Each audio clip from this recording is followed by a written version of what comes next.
Hello to anybody who stumbles across this video. My name is Jessie, and I just wanted to put a disclaimer that I've never made a theory before outside of my insane ramblings to my family and friends about various media platforms such as Five Nights at Freddy's or Deltarune, and I'm pretty new to this.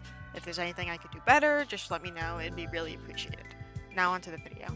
When rewatching The Amazing Digital Circus with my brother after the release of episode 6, which was very interesting by the way, I paused on episode 4, Fast Food Masquerade, which I've just dubbed the Spudsies episode. When I say that I paused, I mean that I genuinely grabbed the TV remote and sat in silence for a minute. I am that guy that'll pause everything every 3 seconds to make predictions or talk about something super small in the background. My family's gotten really sick of it, but I'm onto something. Anyway, I've been fixated on the scene where Gangle, in the midst of her ballet dancing, is hit by the truck. It stood out to me because it gave a pretty big emphasis to the moment the truck hit her.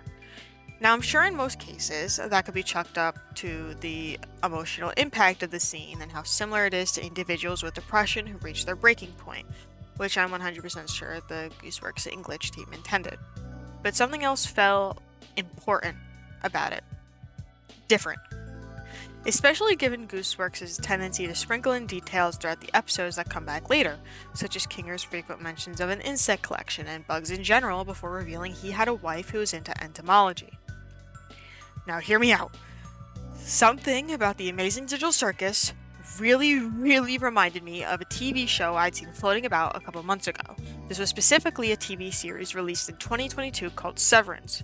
Now, in case you haven't seen the show, the premise is basically that the main character's memories are split in order to create a version of them that exists solely within their workplace. Their work side wants to leave and escape, but their personal lives refuse and they're basically trapped in there. And something about this stuck with me due to it being very reminiscent of The Amazing Digital Circus. The fan base, as well as numerous theorists, have been bouncing off the walls lately, especially with the release of episodes 3 through 6, which have been incredibly lore-packed. But there's always been one question unsolved that nobody seems to have a set answer on. Where do their bodies go? It's a pretty important detail that a lot of theories typically gloss over, either because they don't have an answer or because any answer they can think of would just debunk their main theory. Others, I found, just didn't feel right when thinking about it, as if there was something missing. I had a couple thoughts in my mind following the series rewatch though. One answer I tossed around is that their consciousness is pasted into the digital circus once they die, making the Gangle scene pretty disturbing. But again, it didn't feel quite right, lacked a lot of evidence, and felt too morbid of a plot twist.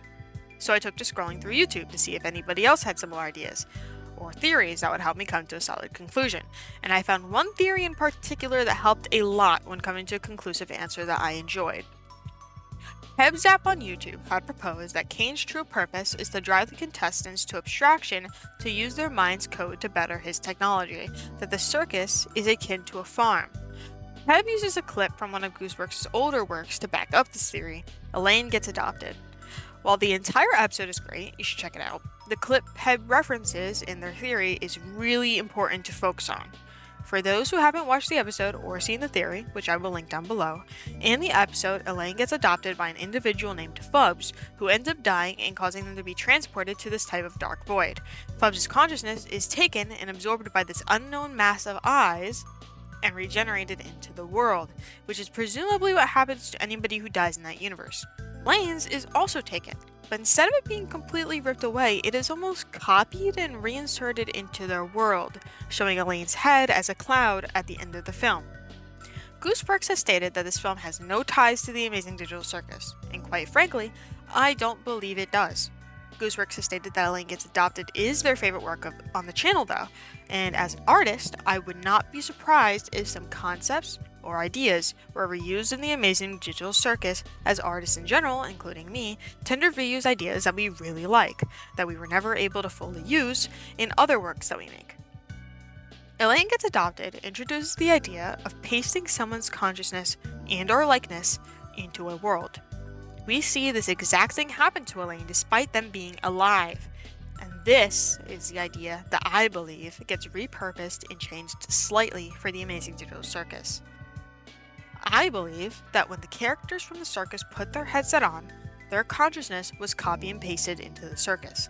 Keyword, copied. their real selves, their original selves, most likely just took the headset right back off and moved on with their lives while their copies are tracked.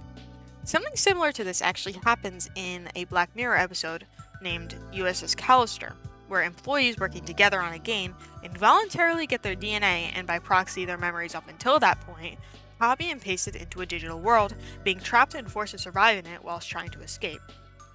Now, you could probably be shaking your head, but it makes sense, crazily enough.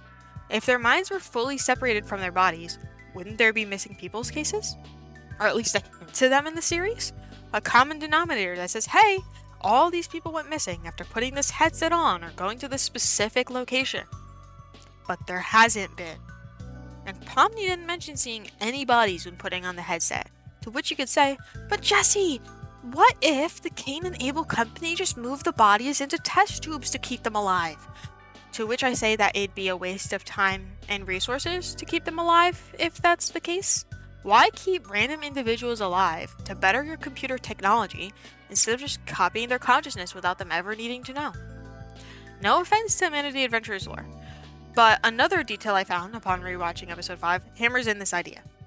Pomni emphasizes that the place she found the headset in was an abandoned building. She doesn't mention a company name, presumably because the company just doesn't exist anymore. And if the company hasn't existed for some time, who would be carting off the bodies?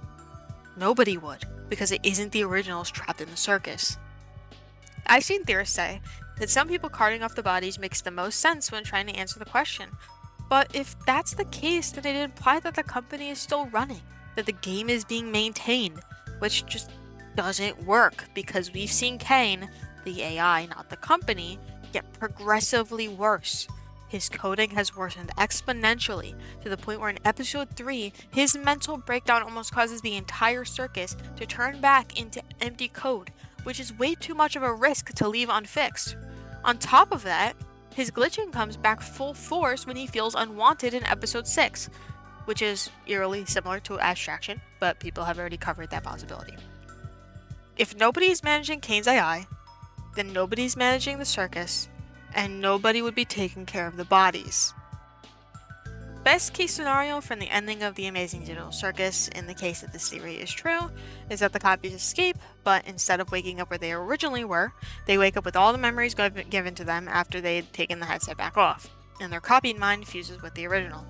Again, kind of like USS Callister, except way nicer, as the main character in USS Callister ends up only being able to go back into her original body because her original self had been brain dead from a car crash after she'd been running out into the road. Are you seeing the similarities yet?